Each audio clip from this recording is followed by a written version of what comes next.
कार्तिक मास महात्म्य 34वां अध्याय। शौनक आदि मुनियों ने सूत जी से पूछा कि हे सूत जी, पीपल का पेड़ शनिवार को छोड़कर सप्ताह के बाकी दिनों में क्यों नहीं पूजा जाता? तब सूत जी ने कहा कि समुद्र का मंथन करने से जो रत्न देवताओं को मिले, उनमें से देवताओं ने लक्ष्मी और कौस्तुभ मणि भगवान विष्णु को दे दी थी। विष्णु भगवान जब श्री लक्ष्मी जी से विवाह करने के लिए तैयार हुए तो लक्ष्मी जी ने कहा कि हे प्रभु, जब तक मेरी बड़ी बहन का ब्याह नहीं हो जाता, आप मुझ छोटी बहन से ब्याह कैसे कर सकते हैं? इसलिए आप पहले मेरी बड़ी बहन का ब्याह करा दीजिए, बाद में मुझसे ब्याह कीजिए, क्योंकि यह प्राचीन नियम है। लक्ष्मी जी के ऐसे वचन सुनकर भगवान विष्णु ने लक्ष्मी जी की बड़ी बहन का ब्याह उद्दालक ऋषि के साथ करा दिया। वह अलक्ष्मी बड़ी कुरूप थी। बड़ा मुख, चमकते हुए दांत, वृद्धा के समान शरीर, बड़े बड़े नेत्र और रूखे बाल।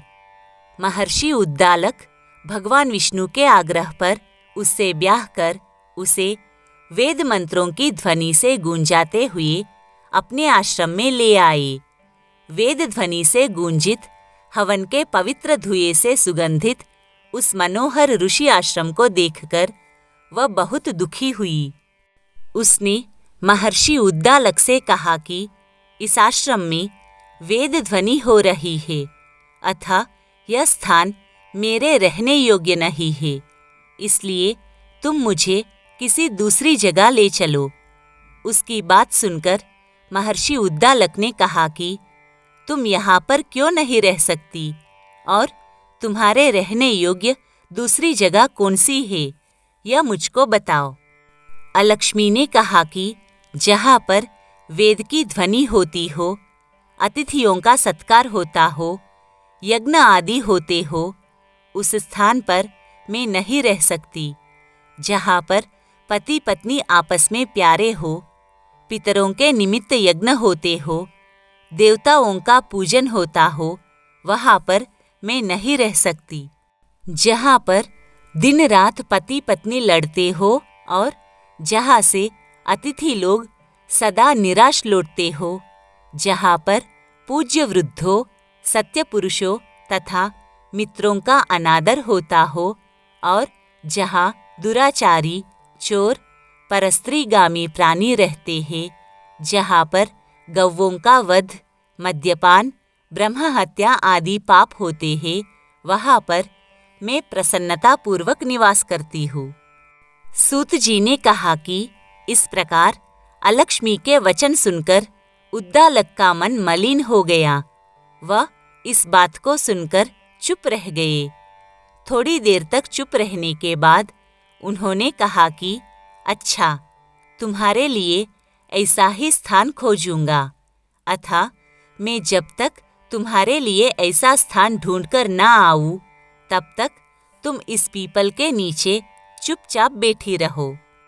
महर्षि उद्दालक उसे पीपल के नीचे बिठाकर उसके रहने योग्य जगह ढूंढने के लिए चले, लेकिन जब वह बहुत समय तक प्रतीक्षा करने पर भी वापस नहीं लौटे तो अलक्ष्मी रोने लगी। उसका बुरी तरह से रोना लक्ष्मी जी ने वैकुंठ में भी सुना तो वह व्याकुल हो गई।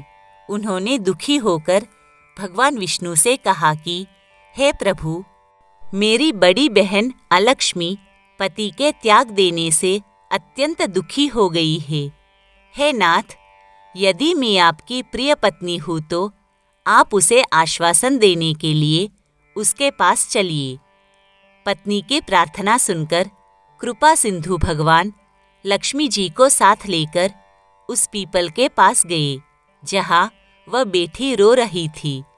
उसको आश्वासन देते हुए भगवान विष्णु ने कहा कि हे अलक्ष्मी, इसी पीपल की जड़ में तुम सदा के लिए निवास करो, क्योंकि मेरे ही अंश से इसकी उत्पत्ति हुई है और इसमें मेरा निवास रहता है।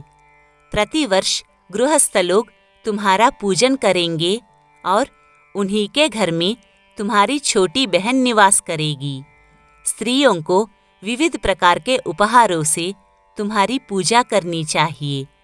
मनुष्यों को चाहिए कि वह पुष्प, धूप, दीप, गंध आदि से तुम्हारी पूजा करे, तभी लक्ष्मी जी उन पर प्रसन्न होगी।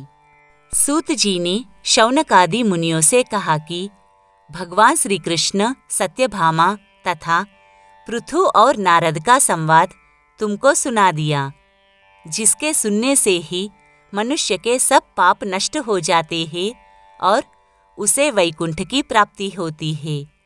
तुमको जो पूछना हो पूछ सकते हो, उसे मैं विस्तार से कहूँगा। सूत जी की बात सुनकर शौनक आदि ऋषि महर्षि थोड़ी देर तक प्रसन्न चित्त से वहाँ बैठे रहे। बाद में वह श्री बद्री नारायण जी के दर्शन को चल दिए।